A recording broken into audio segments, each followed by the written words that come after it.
Welcome to Truth Behind History. Today we are diving into the War of 1812, an often overlooked conflict that helped define what the United States would become. You've heard of the Revolution, you've heard of the Civil War, but this war? It was the strange middle child, born of pride, chaos, and conflicting ambitions, and its effects are still echoing through American policy and identity to this day. So let's set the stage. Picture a world in flames. It's the early 1800s. Europe is locked in the Napoleonic Wars, a brutal, continent-spanning fight for dominance. Britain and France are tearing each other apart, and the United States, it's trying to do business with both, while pretending not to pick a side. But neutrality only works until it doesn't. British naval ships start stopping American trade vessels, dragging sailors off and forcing them into service. That's right, actual kidnapping. The British called it impressment. Americans called it an outrage. But it wasn't just sailors. British trade restrictions, born from their war with Napoleon, were strangling American commerce. Ships sat idle, merchants suffered, and then there were the expansionists,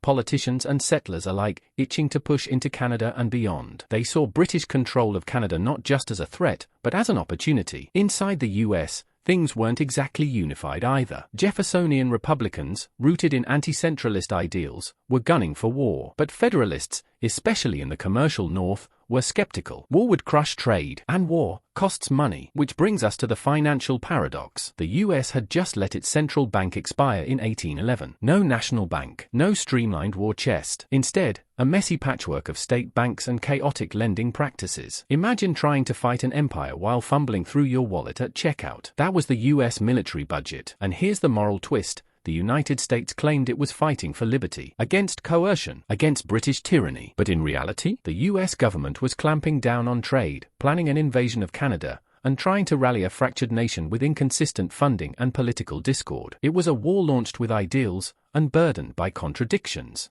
Let's talk about one of the most humiliating moments in US military history, the road to Washington, D.C. After declaring war, the United States quickly discovered something important. Wanting to fight is not the same as being ready to fight. The military was a mess, disorganized, underfunded, and largely made up of militia, citizen soldiers with little to no training, often led by political appointees instead of seasoned commanders. This dysfunction came to a head in the Battle of Bladensburg. Now, Bladensburg is a name you don't hear in many textbooks, but you should. It was a disaster. British troops, fresh off their victories in Europe, landed in the Chesapeake region. Their goal? Strike at the heart of the American government. And they did so with surgical precision. The American defense was laughably bad. Units didn't communicate. Officers gave conflicting orders. Militiamen panicked. Some literally ran away without firing a shot. The retreat was so chaotic, so embarrassing, that it earned the nickname the Bladensburg Races. Imagine the capital's defenders sprinting away from the battlefield while the British marched confidently forward. That's not just a loss, that's a humiliation. And why did this happen? Because the US didn't have a standing army? Not really. Jeffersonian ideals had long opposed a professional military, believing it could threaten liberty. So instead,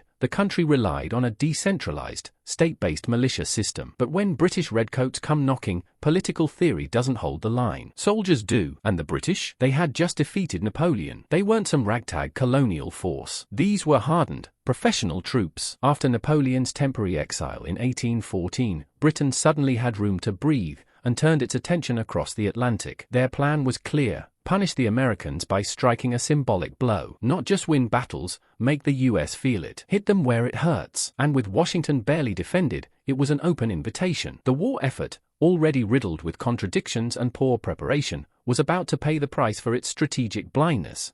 Now let's step into one of the most surreal moments in American history, the burning of the Capitol. After the collapse at Bladensburg, the path to Washington was wide open. And the British didn't hesitate. They marched straight into the city, calm, calculated, and practically unopposed. No grand defense, no final stand, just a symbolic beating waiting to happen. And what a beating it was. They set fire to the Capitol. They torched the Treasury. And yes, they burned the White House. Flames lit up the night sky. Government buildings, once symbols of American democracy, became pillars of smoke and ash. The heat warped stone. The fire destroyed documents. But it wasn't about the buildings. It was about the message. This wasn't looting or senseless destruction. It was political theater, a deliberate strike to say, you challenged the empire, and this is the cost. And here's what makes it even more chilling. The British soldiers remained disciplined. They didn't burn the entire city. They targeted symbols of government and power. It wasn't chaos. It was a cold, precise humiliation. And what about the Americans? Most of the government had already fled. Dolly Madison famously stayed behind just long enough to save a portrait of George Washington. But beyond that,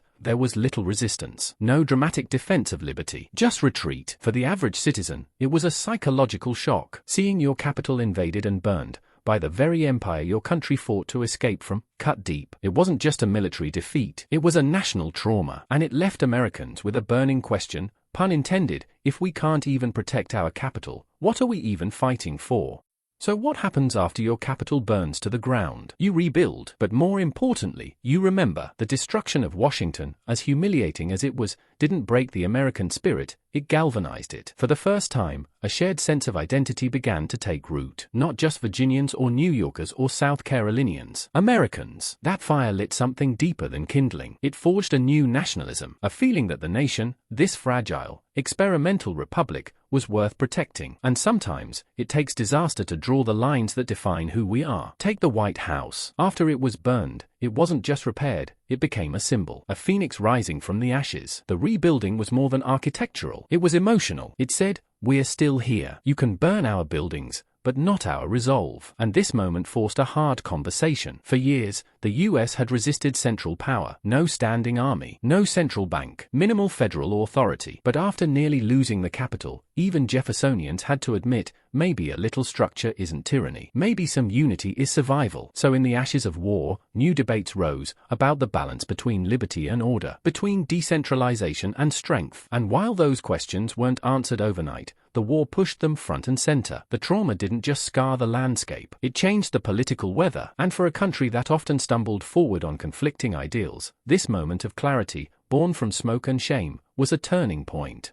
Now let's talk about something less flashy than fire, but way more foundational. Money. The War of 1812 didn't just expose military weakness. It exposed the soft underbelly of America's financial system, or rather, its lack of one. See, when the war broke out, the United States had no central bank. Congress had let the first Bank of the United States expire in 1811. All in the name of limiting centralized power. But without it, the government had to rely on state banks, each printing their own paper money, with widely different levels of reliability. The result? A chaotic mess of currencies flooding the economy, little control over inflation, and zero national cohesion in managing war expenses. Some banks printed money like it grew on trees. Others refused to loan to the federal government. And when trust in paper collapsed, so did the ability to fund the war. Imagine trying to buy cannons, pay soldiers, and feed an army while juggling monopoly money that nobody agrees is real. That was the fiscal nightmare of 1812. And here's the kicker. This war, fought in the name of liberty, individualism, and decentralization, ended up proving the need for centralized control. Not because politicians had some ideological awakening, but because they had no choice. In 1816, just after the war ended, Congress created the Second Bank of the United States, the very thing they'd killed 5 years earlier. Why? Because war is the ultimate stress test, and when push came to shove, ideals alone couldn't keep the republic running. So what do we learn here? Sometimes, liberty can only be preserved if there's enough order to protect it, and sometimes, opposing central power so fiercely ends up handing it more power when crisis hits. It's a paradox, but history is full of them. So how did it all end? Well, in classic historical fashion, with a treaty most people never read, and a story most people misunderstood. The Treaty of Ghent, signed in December of 1814, brought the War of 1812 to a formal close. No territory changed hands, no major concessions, no clear victor. On paper, it was a stalemate. The war ended basically where it began. But here's the twist. Just as the treaty was being ratified, halfway across the world, something extraordinary happened, the Battle of New Orleans. American forces, led by General Andrew Jackson, crushed the British in a stunning, lopsided victory. Cannon fire, alligators in the swamps, militia standing their ground, it was the stuff of legend. And it happened 2 weeks after the war had already ended. Because, slow boats. But Americans didn't care about the timing. What they saw was a dramatic win, a heroic defense of American soil. And it became the lens through which they remembered the entire war. Forget the burned capital. Forget the military failures and economic dysfunction. New Orleans gave the people a symbol, one they could rally around. Jackson became a national hero. Patriotism soared, and the narrative shifted. The War of 1812 became the war we won. But here's the thing, That version of history? It's a myth, a useful one, a powerful one, but a myth nonetheless. The real gains came not from battlefield glory but from the survival of the Republic, from the hard lessons learned, from the scars that taught America what it meant to hold together under pressure. Still, people don't always want nuance. They want a story, and the story that stuck was one of American triumph. History, after all, isn't just about what happened. It's about what people choose to remember. Let's step back now and look at the big picture. The War of 1812 didn't give America new land. It didn't deliver a decisive military victory, and yet it reshaped the country in ways that still echo today. The trauma of that war, cities burning, economies buckling, institutions cracking, forced the young republic to grow up fast. And maybe for the first time, Americans began to see themselves not just as citizens of states, but as part of something bigger, a nation. And with that came something subtle, but powerful: the shift toward centralization. Not because it was philosophically embraced, but because it was pragmatically necessary. When your capital's on fire and your currency's collapsing, unity stops being a debate, it becomes survival. But this shift wasn't just political. It was emotional, cultural. It changed how Americans remembered the past. The war became a crucible for myth-making. Andrew Jackson's battlefield glory, Dolly Madison's portrait rescue, the idea of liberty under siege. These moments were real, but they were also carefully framed to inspire pride, not panic. Memory became a tool, a shield, a story, and at the heart of it all, agency. Ordinary people, militiamen, sailors, politicians, citizens. They weren't just passengers on history's ride. They were shaping it, responding to chaos with action, sometimes flawed, sometimes heroic, but always human. And maybe that's the final lesson of the War of 1812. That liberty, governance, and national identity aren't handed down from above. They're forged in moments of crisis,